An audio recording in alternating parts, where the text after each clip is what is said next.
Hi guys, সবাই কেমন আছেন? আর আমি কাজের ফাঁকে প্যাকিং করতেছি, ভাবলাম যে একটা ভিডিও করি এই উদ্দেশ্যে।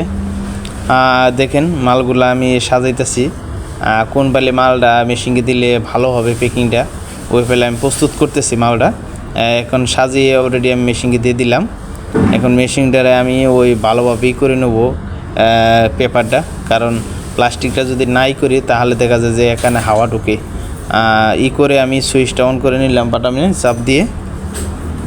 এখানে আমি সেটিংগুলো করতেছি। সেটিংটা দেখেন, আগে প্রথমত সেটিংটা করতে হবে যে কোন রকমের আপনি প্যাকিংটা করবেন, ওই রকম আপনি সেটিংটা করতে হবে।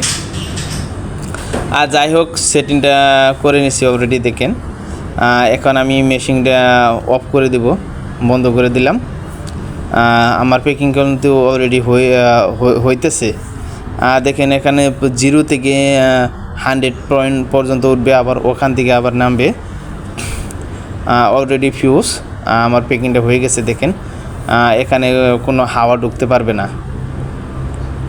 দেখেন কত একটা সুন্দর প্যাকিংটা হয়ে গেছে।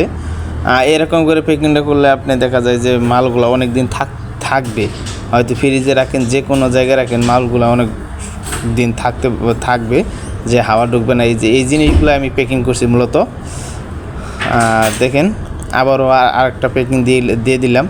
হয়তো আমার অনেকগুলো প্যাকিং, তো এখান থেকে দেখা যায় যে কেটে কেটে আমি ভিডিওটা প্যাকিংটা দেখেন। এর পরবর্তী সময় প্যাকিংটা করতেছি। হয়তো আমার অনেকগুলো প্যাকিং দ্রুত তাড়াতাড়ি শেষ করে দিব। দেখেন অনেকগুলো প্যাকিং আমি করে ফেলছি, এখানে 5-6টা প্যাকিং। এভাবে আপনারা প্যাকিং